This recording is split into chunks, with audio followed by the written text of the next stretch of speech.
For me, that like big inside was reinventing what does it mean to be a mother. So her father spent 4 days sitting near a single remaining wall in Volnovakha, wounded, while her mom was killed.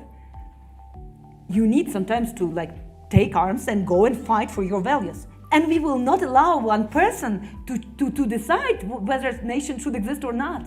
We are dying for this freedom. We are fighting back, but we need something to fight with. Yuliya Tychkivska is the extraordinary executive director of the Aspen Institute Kyiv. She has been recognized, as I was just saying, as one of the young leaders in Ukraine, in Europe, and indeed the world, well beyond the time she was recognized as a 30 under 30 by Forbes. What was that, just a couple of years ago? You're only 32 now, right? Something like that. And I had the privilege of interviewing candidates to become the executive director. I'm on the board of the institute there 5 or 6 years ago, and it immediately became evident how incredibly fortunate we'd be if Yuliya would accept the position. She was at that time already actually a fairly famous person in Ukraine. She had founded the Open University on the Maidan, which was the sort of central point of the Dignity of Revolution, the Dignity Revolution in 2013. And she's done an amazing job with the Institute ever since. I will mention this in the music tent tomorrow. Please, everyone, just come in.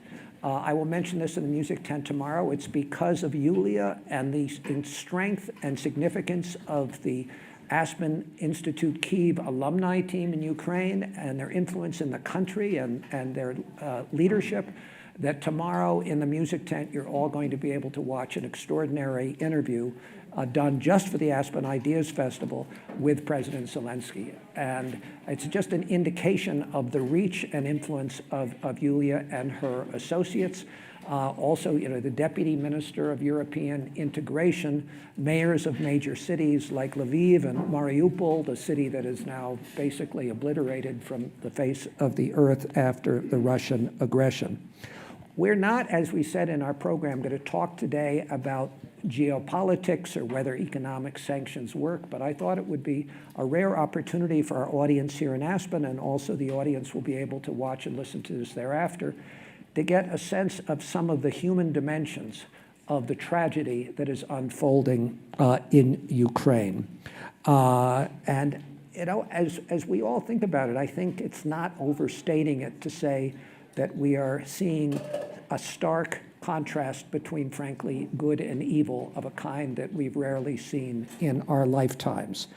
And so while I will talk to her as a Ukrainian leader in this conversation, I'm really primarily going to talk to her as a Ukrainian patriot, as a Ukrainian mother of 3 children under 6, Marco, Anna, and Olenka. Yes, that's great. And as a Ukrainian wife, her husband Roman, of course, cannot be here. Trained, very leading personality himself in Ukraine, in investments and education and civil society.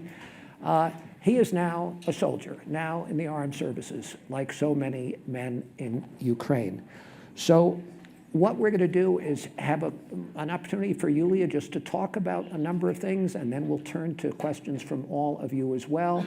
I'm going to start with when the war began, have her talk a little bit about her journey, like so many Ukrainian women in exile, 6 weeks, I think it was, with her 3 children and other members of her family and friends, trying to get to a place of safety. And then finally, to talk about what it is like as a Ukrainian in temporary exile, let's hope it's very short, reading the news every day, learning every day about friends who have died, and what it is like to have 3 small children taken away from their homes and their families and exposed to the kinds of things that I think all of us find almost impossible. So Yuliya, first tell us, bring us back to the beginning of this war. I remember being on a Zoom call with your senior staff and other trustees of the Institute at a time, maybe a week or two before the invasion, where frankly we all thought outside of the country that there was going to be an invasion, and I think you still felt, no, it really can't happen. But take us back to when you realized that this was really going to be a war. Thank you, Eliot. Thank you for your generous introduction. I feel really honored to be here with you today. And it's really hard to talk about like this personal aspect about the war, because we were living like normal life. We had our life settled, 21st century, technology, innovations, big issues. So we were like all of you, living our lives, having like schools, nurseries, kindergartens, thinking about big ideas. And then, as Eliot mentioned, one day everything changed. And my family, thanks to our chair of the board, Natalie Geresko, we were more prepared to this invasion. Natalie pushed me like almost physically through Zoom that you have to leave Kyiv like a week before invasion started, like this full-scale invasion started. So we were in Lviv with my family. My husband, without me knowing that, he collected all family important things like some pieces of our family history, our pictures of kids being like when they were born, and he had like some important paintings. He packed it all. I was not aware of that. So we were in Lviv.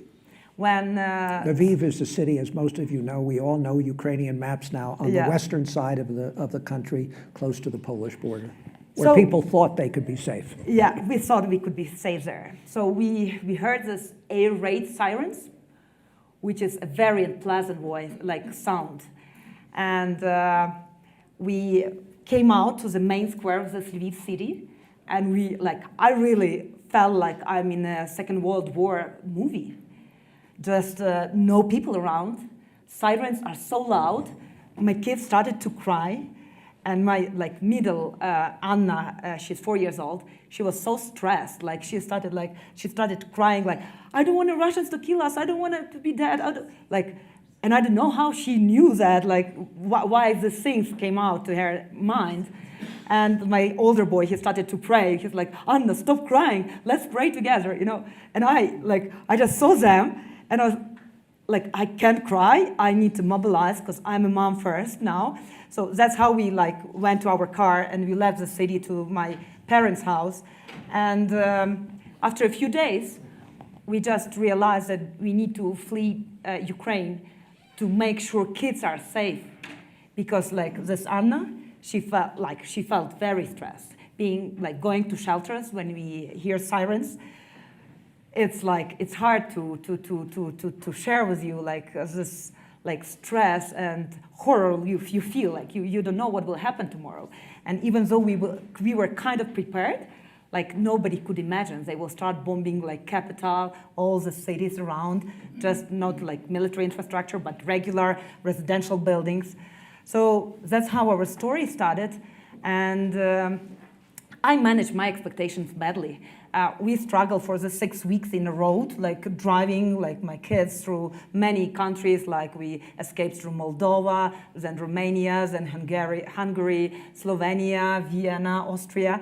Because I manage, even though I'm managing big programs, understanding bigger picture, I manage my expectations badly because I was sure that it's temporary. We will be out of the country for 2 weeks. I'll be back. And my kind of character is that I would prefer to be on the ground with my people, during the Revolution of Dignity and fight back.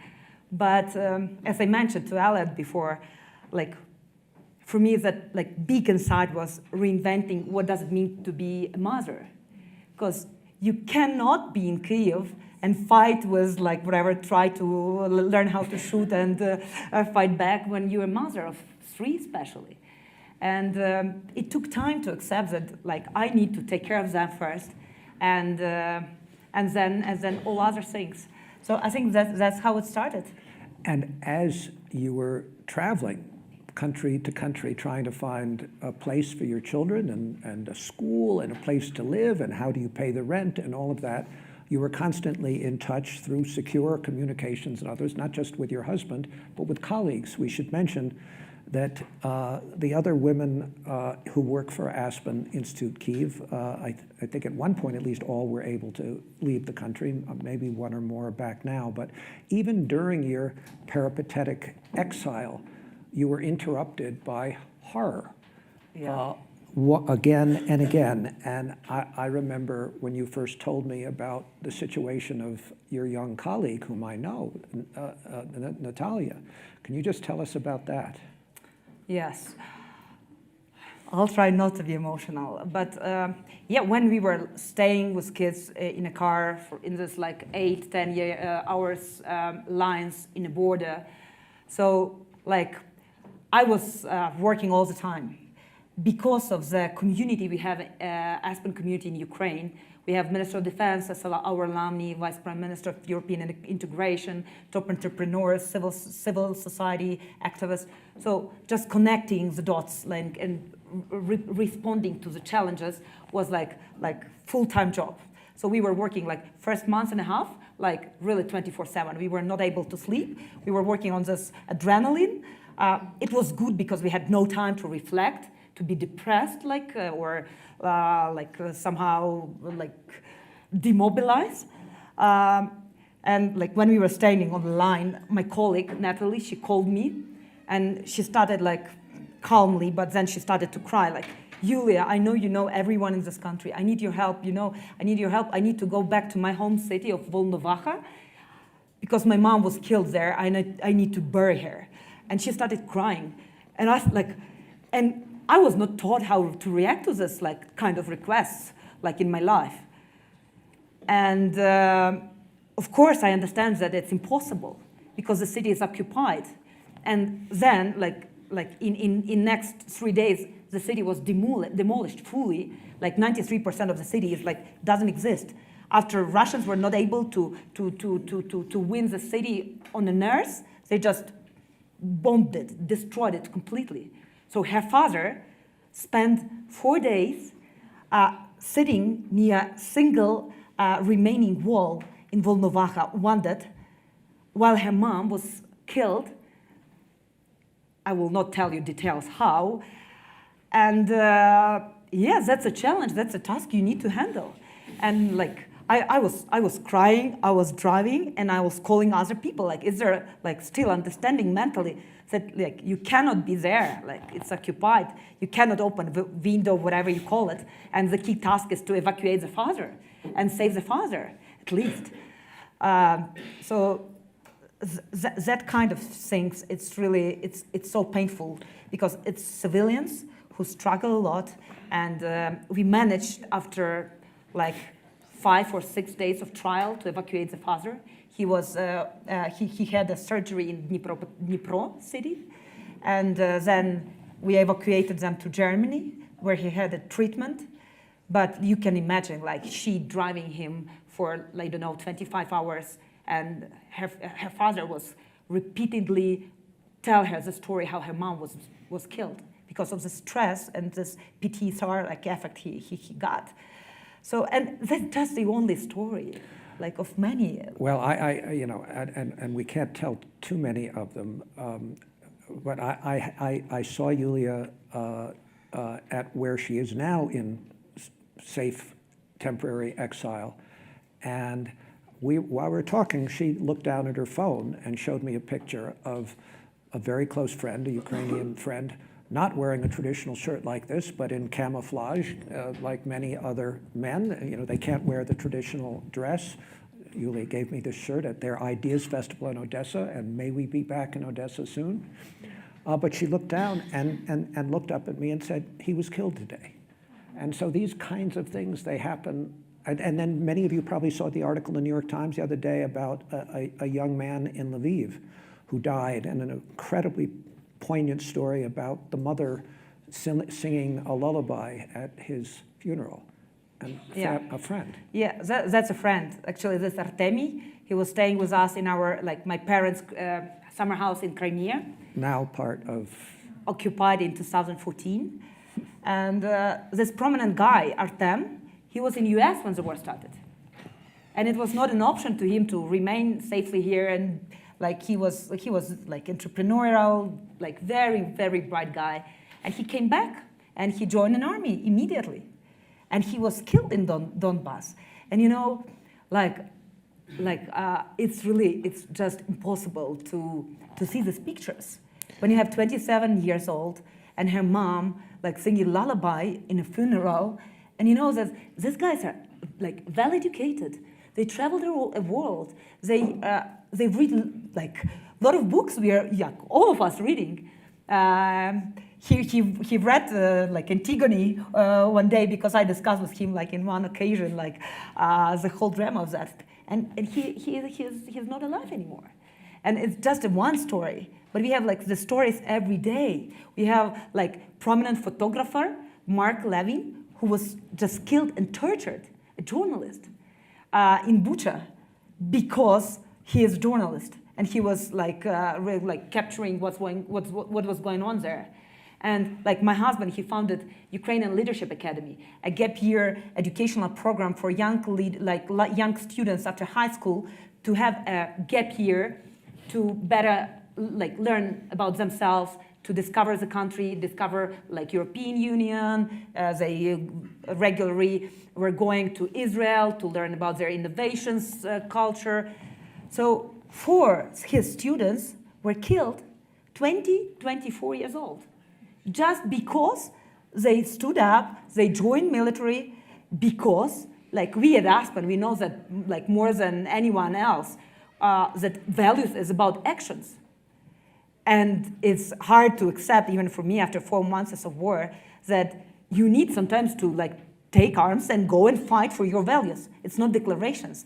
And that's what this like young boys were doing. Like, and it's incredibly painful. It's like... You mentioned Bucha. We've all been reading about that, and we're all hoping that evidence is being collected that will prove the existence of these war crimes. And the stories are beyond comprehension. You know, young girls gang raped, and I read, one of them, makes it to Poland, where psychologists, because of the state of abortion in that country, we won't talk about this country now, and what did the psychologist tell this young woman? Like for me, it's really very hard to talk about this, like raping, and as much as you was shocked, like Bucha is very close to Kyiv. Like my team member, he lives there, and it's just next door. And we were so shocked by all the stories. But I was much more shocked than when our security service captured these phone calls of Russian soldier calling her wife in Crimea and telling her what's going on, and we are here raping Ukrainian women. And she said, "Oh yes, you should do it. Just do it, but don't tell me that." And that was really hard to imagine, and especially what we were doing during this first weeks of war. It was very unexpected tasks. I was not able to imagine I'll do that. So on the day 3, we were gathering hackers who will be able to defend our infrastructure and attack Russian infrastructure. Day 5, we received requests from the government that there is shortage of food in some cities. So we were connecting with Ukrainian entrepreneurs, and my friend called me Yuliya, we have 500 tons of chicken. Where to deliver it?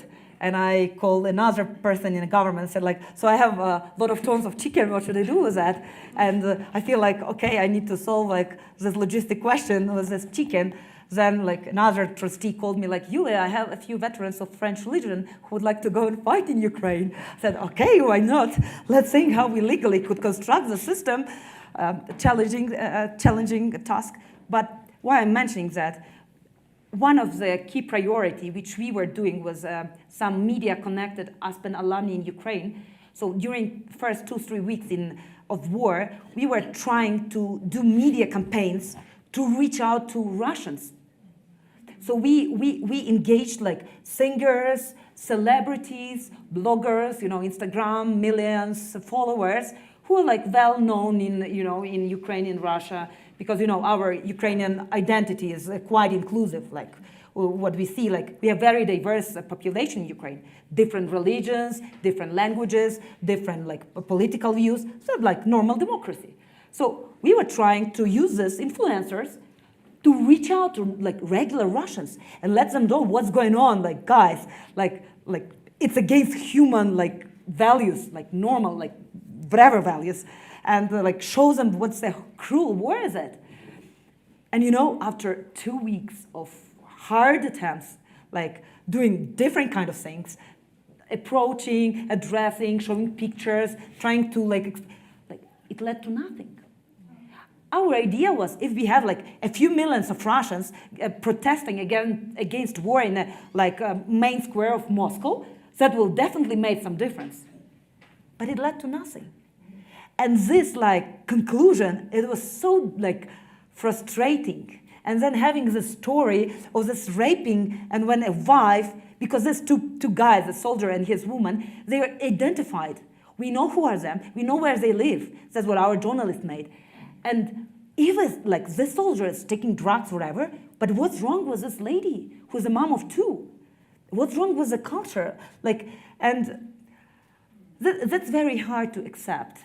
And like that's why for us this war is existential war. It's a war for our existence, and we are courageous and we fight back that hard because we understand what we are fighting for.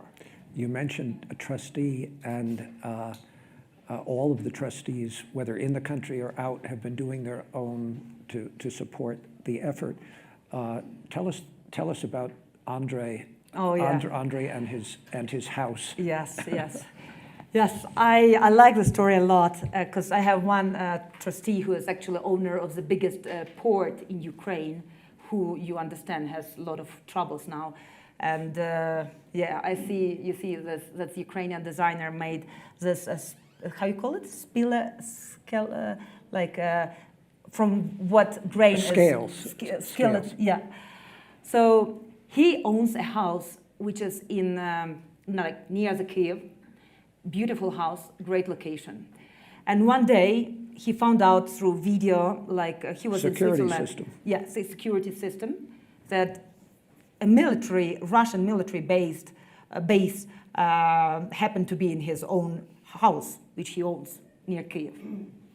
Probably to turn it into a place to bomb the city from. Yeah. So can you imagine, like, what will you do? Like, you have your nice, great, like, private house. You like invested a lot. It's a beautiful location. And then you found out that Russians are bombing like Kyiv from that house because it's really nice location, good observation point. What will you do? So what he did, he called security service and defense ministry, and he said like, that's the GPS coordinates where they are located. You just need to shoot down and bomb it. And so we make sure that Russians are not bombing our city anymore. So he phoned in the GPS coordinates of his own house to have it destroyed. To have it destroyed? And in each stage,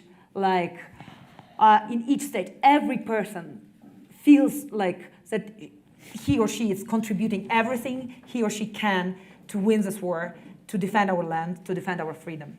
And like there are, one of the good signs of this war is our sense of humor, because we have a lot of pictures with like trying to have humor in this very hard, difficult times, because that's what helps us to survive, because it's like the challenging we are facing every day. It's crazy. It's still hard to accept it. It's surreal. Just a couple more questions before I'm going to let others ask questions. What do you tell Marco now? He's 6. He's able to understand some things. How does he think about this? How does he think about his father, whom he probably can't even talk to very often because of security of communications? He's now in the armed services. What is in his mind? Oh, good question. Hard question. Because when we left with kids Ukraine, And this middle, like my middle Anna, she was crying each evening, like she don't want her father to be killed. I was keep repeating her, like, look, Anna, your father is not a soldier. He'll not be killed. He managed big volunteering organization. He'll not be killed. And now he is a soldier. So it's quite of difficult to explain them what's going on. And like my husband, he decided to join an army, and as many men of Ukraine, and he made it voluntarily. He was not pushed to do that, just because out of love to the country, to the values, you know. And each Ukrainian, after war started, we felt it very personal, because it's like we understand that Putin will not stop. He just saying Ukraine shouldn't exist, but we exist, we develop, we have big ideas, we want to build a good society in this earth, we want to change this world for the better place. And we will not allow one person to decide whether a nation should exist or not. That's why, like, it's personal for each of us. I don't know whether we have already, like, all legal conditions to call it genocide, but that's how we feel it. It's about me. It's about my kids. It's about my neighbors, my parents, and all other, like, 40 million of Ukrainians.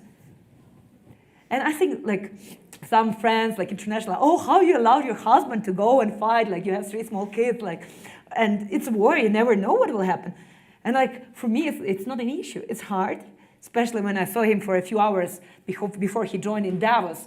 And it was like, you just don't understand when you'll see him again, whether you'll, like, whatever happens. And you don't know how to explain it to kids. And it was hard. I decided not to tell them like the whole story. But one morning, I'm staying with my friend Sarah. She's a very nice and generous person, like helping us a lot in the UK, and like the support is enormous. And one morning, I saw Anna, this like very sensitive girl. She talked to the Sarah. She's like, Sarah with British accent, you know, which I don't have, but they, after 2 months, is kind of trying to copy. Sarah, you know, my daddy is soldiers, Ukrainian soldiers.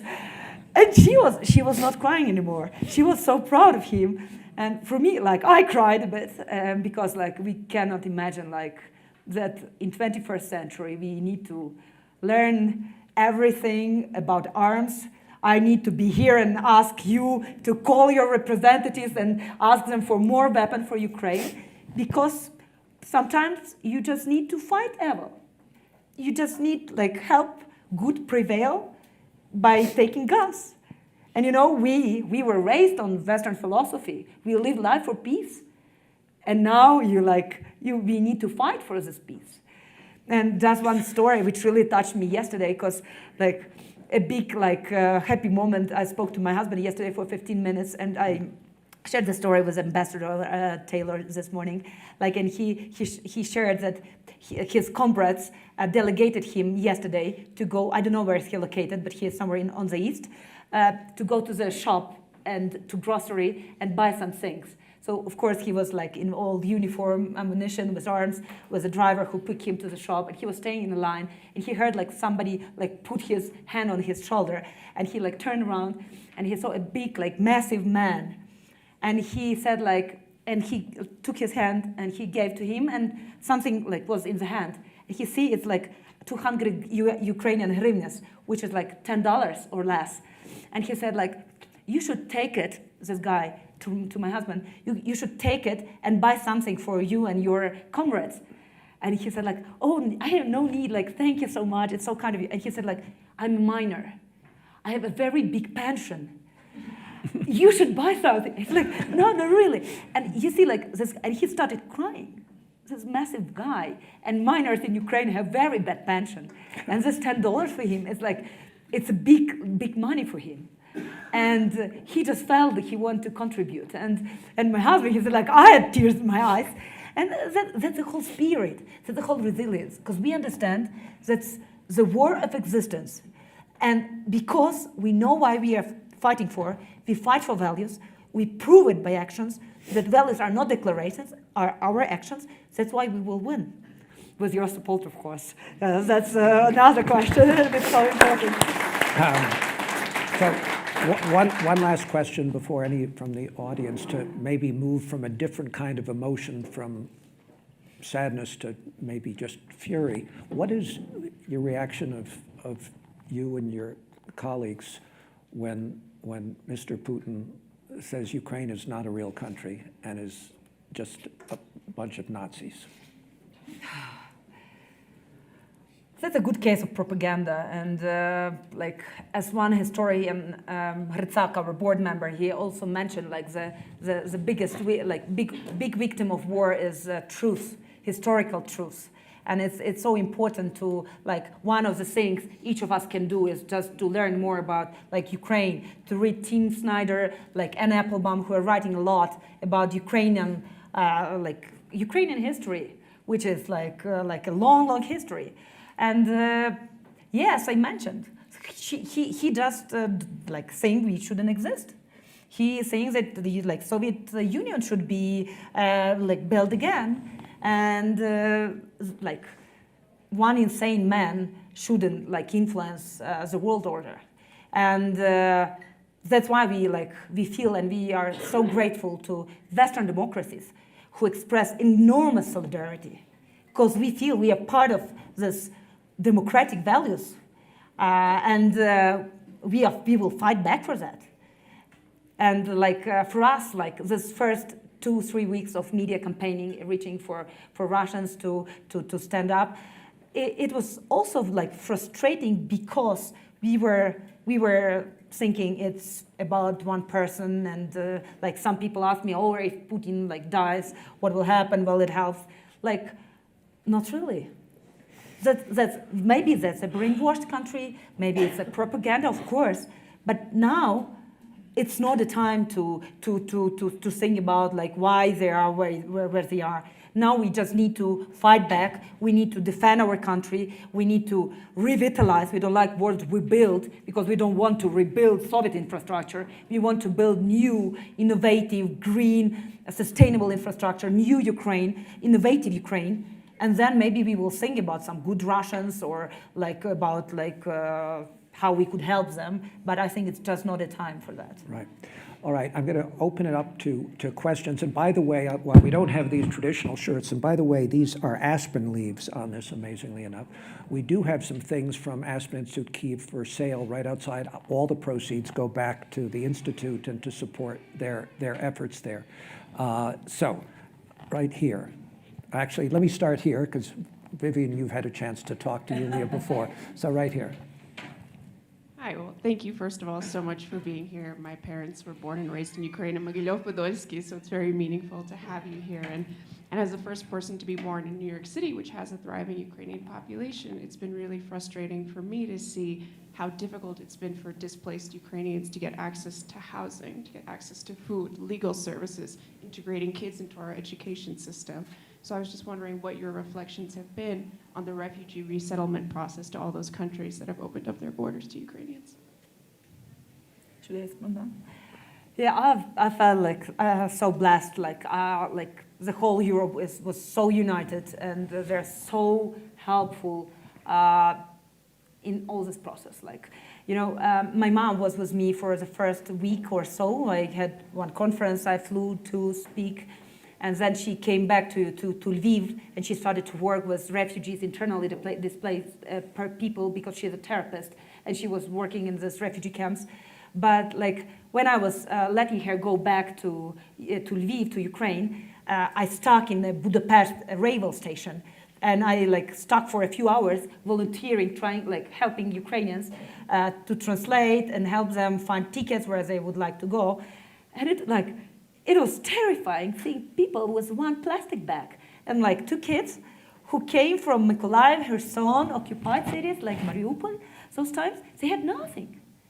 At the same time, they were so welcomed by European neighbors. They were so like friendly, like greeted, and you know, the feeling I have that we will do the same to anyone, and we don't like wish anyone to have such terrible and cruel situation, but we will definitely do the same.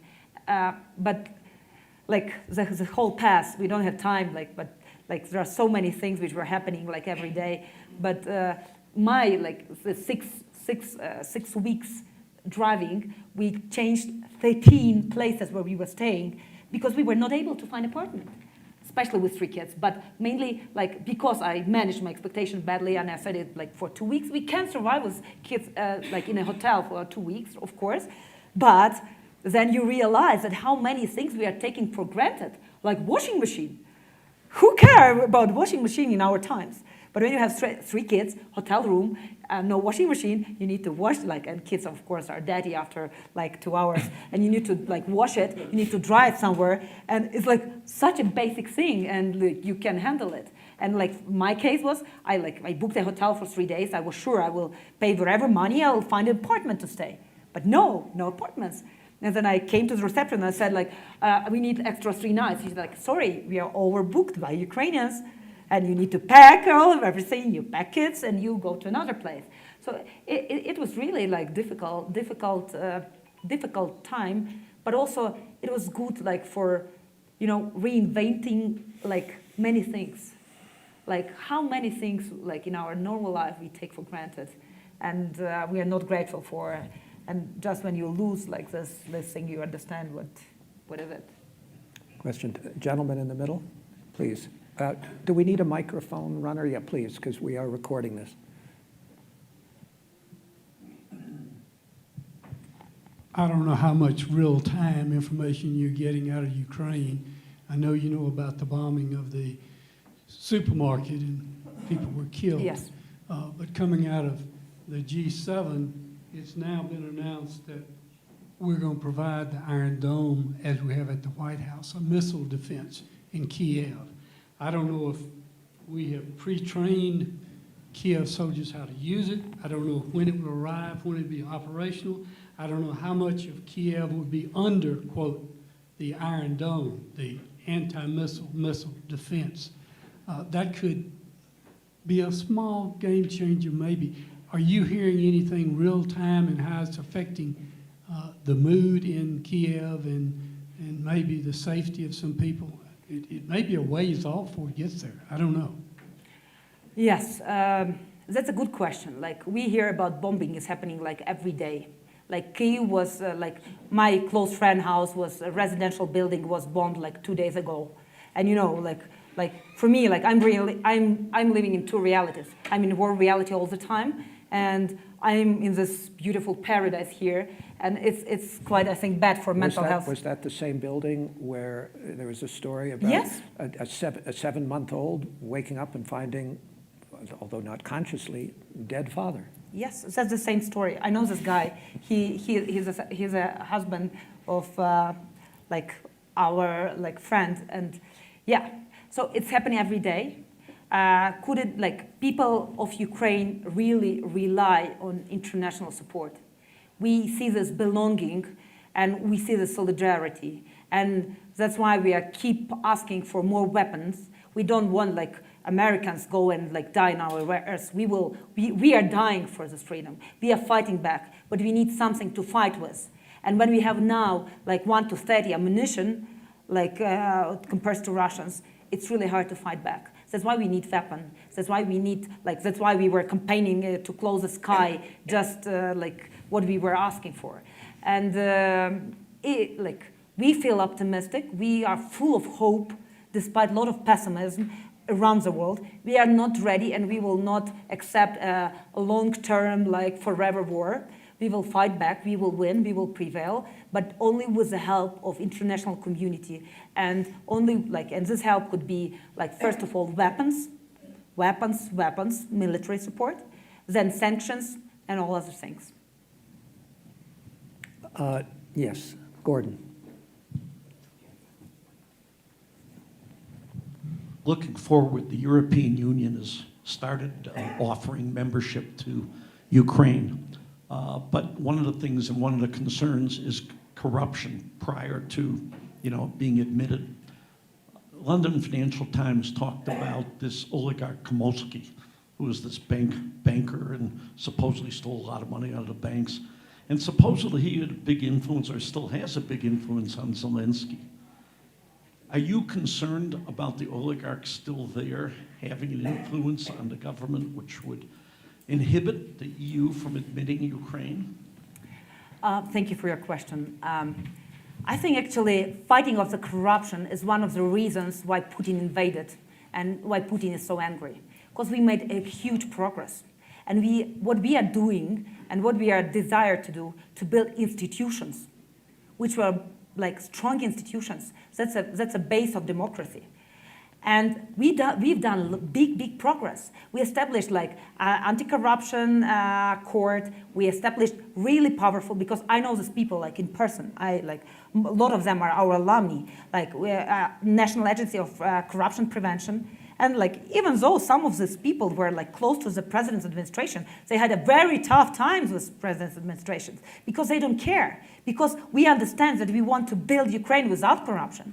And because we made a significant, and here I'm absolutely certain, progress in this regard, that's the big story which trigger Russians, which are like still like fully corrupted. And also, like, why Putin was not able to have Kyiv in 2 days as he pretended. He spent a lot of money corrupting like some politicians in Ukraine. But it was not working. Because we are different and we are doing progress. And yes, we still have problems. Yes, we do like work a lot, and we will do a lot to change it and to build a transparent, democratic Ukraine with strong institutions, which will be not dependent on any oligarch, Kolomoisky, some others we have, absolutely. So it's a progress, and I think like the importance of this candidacy status, which we received, and it's very symbolic, and it was a long path, is an award for people, because like 94% of people are united in choosing Western, democratic, European values, and there is no corruption there. And people will not tolerate any corruption afterwards, because we are paying such a huge price for this new Ukraine we are fighting for. And you know, for us, it's the most painful thing, because each person we lose in this war, it's a vacuum of the society. That's our best people. That's our best people. I have a Supreme Court alumni who is fighting on the ground. I have my moderator, prominent philosopher, Anton Drobovich, who left everything and who joined territorial defense. And he's from tranches. He is still joining our Aspen International events and telling like his motivation, why he's fighting. And we have like many other stories like that. At each loss, it's the most valuable thing is human life. And we are paying this price, so we will not tolerate this corruption in the future for sure. And we are so much passionate to build the strong institutions and to ruin this ugly image of corruption which you mentioned. Do we have one last quick question? Wait, the microphone. Your story is heart-rendering, and your courage and this story is just incredibly inspiring. Your comment about what was the Russian reaction is concerning, however. How do we get to the Russian people? How do they allow this to happen? It's through the fog of misinformation. What happened to Radio Free Europe, or whatever the hell it was we were using to get into the eastern countries? How do we get through this misinformation veil to get to the people of Russia have to change this? My answer is very simple and short. I don't know. We tried so many things like during the beginning of the war. And like my position, like I have some very good Russian friends I really love, but I keep repeating them, that they are responsible for what's going on now. They are all responsible, because that's how democracy works. And I don't know how to change this. But I think it's not an issue now. We need to win the war first. We need to renew Ukraine first, and then we will think how to help them to raise awareness and like develop critical thinking. But it's, you know, the investment, and we will talk with Vivian later, like on Wednesday, on this propaganda issue. The amount of money they invested in propaganda is massive.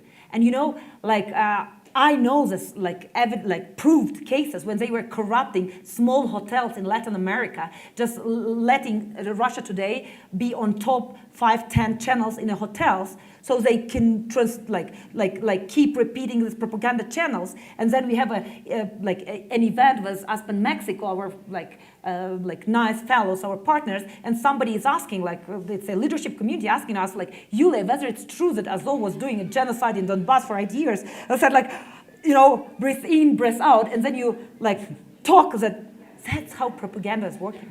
It never happened. But the influence, it's massive.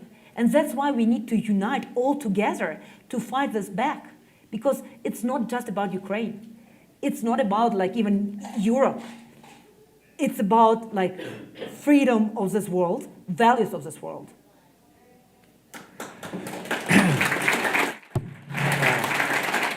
Well, we could listen to you for many more hours, and I think all we'll say is that you are fighting for all of us, and we thank you, and thank all of you for being here, and please share these messages with all and your one more friends. thing. I would really love each of you after this session and just go out of this session and do something to help Ukraine to win. I really ask you for standing with Ukraine, calling your representatives, donating to Ukrainian organizations, asking for more sanctions. Just help us to win this war for this word sooner and pay not that big price, and to win all of us together. Thank you for standing with us, and please fight back with us.